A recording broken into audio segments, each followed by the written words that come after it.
बिस्मिल्लाहिर्रहमानिर्रहीम। आज हम पढ़ेंगे order of matrix. Order of matrix क्या होता है? Number of rows by number of columns. किसी भी मैट्रिक्स के अंदर number of rows and number of columns जो होते हैं वो ऑर्डर बनाते हैं, तो हम उसको लिख सकते हैं सिंपली रोज बाय कॉलम्स। तो डिफाइन करते हैं इसको, the number of rows and columns in a matrix specify its order. If a matrix M has M rows and N columns, then M is said to be of order M by N. Suppose वो कहते हैं कि M matrix के अंदर अगर number of rose M है और number of columns N है, तो फिर उसका ऑर्डर क्या होगा? M by N। अब कुछ एग्जांपल से इसको मतलब डिफाइन करते हैं कि सपोज मैट्रिक्स A हमारे पास है A B C D। अब इसका ऑर्डर हमने बताना है। ऑर्डर क्या होता है? Rows by column, number of rows by number of columns. तो अब रोज कौन सी होती है हमारे पास? हॉरिजेंटल वे में जो एंट्रीज होंगी उनको हम रो बोलते हैं, ये हमारे पास R2 सेकेंड रो, और जो वर्टिकल वे में होंगे वो कॉलम्स होते हैं। अब ये इसका ऑर्डर क्या आ जाएगा? 2 रोज और 2 कॉलम्स है, तो इसका ऑर्डर आएगा 2 बाय 2। अब इससे पता चला कि इसमें रोज कितनी है? 2, और कॉलम्स कितने हैं? वो भी 2 हैं। अब एक और एग्जांपल लेते हैं, 1 3 5 7 9 8।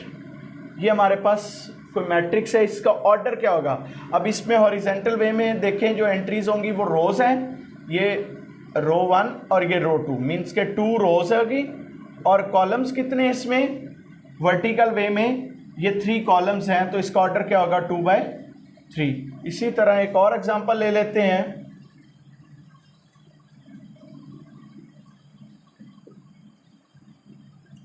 अब इसमें देखें हमारे पास नंबर ऑफ रोज क्या है? नंबर ऑफ रोज, ये फर्स्ट रो, सेकंड, थर्ड, 3 रोज हो गई। कॉलम्स कितने हैं? 1 2 कॉलम्स है, तो इसका ऑर्डर क्या हुआ? 3 बाय 2। तो ये फर्स्ट पे जो एलिमेंट होगा ये हमारे पास होंगे नंबर ऑफ रोज, और सेकंड पे जो होगा वो नंबर ऑफ कॉलम्स। अब एक और एग्जांपल लेते हैं, suppose D is equal to हमारे पास है 2। अब इसका ऑर्डर क्या होगा? अब इसका ऑर्डर होगा 1 बाय 1, क्योंकि इसमें 1 रो और 1 कॉलम है, ये 1 रो एंड 1 कॉलम है, तो इसका ऑर्डर क्या होगा? 1 बाय 1। तो number of rows and column specify its order. अब इसके बाद हमारे पास है definition equal matrices. Equal matrices कौन से होते हैं? Let A and B are 2 matrices. ये कोई भी हमारे पास 2 मैट्रिसेस हैं, then A is said to be equal to B and denoted by A equal to B if and only if. Equal के लिए हमारे पास 2 कंडीशंस का होना जरूरी है। वो कौन कौन सी हैं? फर्स्ट तो है order of A equal to order of B, means के जो इक्वल मैट्रिसेस हैं उनमें ऑर्डर क्या होता है? दोनों का इक्वल होता है। और second one, there corresponding entries are equal, और उसके अंदर जो एलिमेंट्स हैं, जो एंट्रीज हैं वो क्या होती हैं? वो भी इक्वल होती हैं। तो अब इसमें हमारे पास एग्जांपल देखें इसकी, A is equal to suppose हमारे पास है 2 3 5 6। ये इक्वल किसके होगा? B इज इक्वल टू, हम लिख लेते हैं 2 प्लस 1 2 प्लस 3 6। तो ये दोनों मैट्रिसेस इक्वल होंगे। इक्वल कैसे होंगे? सबसे पहले तो इनकी फर्स्ट कंडीशन हमारे पास क्या होती है? दोनों का ऑर्डर इक्वल होना चाहिए, ऑर्डर सेम होना चाहिए। देखिए इसका ऑर्डर क्या है? 2 रोज और 2 कॉलम है, इसका ऑर्डर क्या होगा हमारे पास? 2 बाय 2,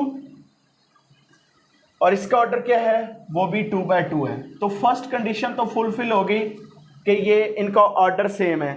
इसके बाद क्या कॉरस्पॉन्डिंग एंट्रीज भी सेम है। देखें ये 2 है, ये भी 2 है। अब 3 है ये, तो ये भी क्या बनता है? 2 प्लस 1 करें तो हम, ये भी 3 बनता है। 5 है, और ये 2 प्लस 3 भी हमारे पास 5 बनता है। 6 इज इक्वल टू 6। तो इनके कॉरस्पॉन्डिंग एंट्रीज भी सेम आ गई। तो इसका मतलब क्या हुआ? A is equal to B। तो हम इसको राइट कर सकते हैं A is equal to B। तो ये हमारे पास इक्वल मैट्रिसेस है। इसी तरह अगर एक और एग्जांपल ले लें, suppose A is equal to हमारे पास है ABCD, और B इज इक्वल टू हम करते हैं वो भी ABCD। तो ये हमारे पास दोनों इक्वल होंगे क्योंकि इनका ऑर्डर भी सेम है और ऑर्डर क्या है 2/2 और इसका ऑर्डर क्या है 2/2, तो ये कॉरस्पॉन्डिंग एंट्रीज भी सेम है, तो ये दोनों मैट्रिसेस इक्वल होंगे, A is equal to B।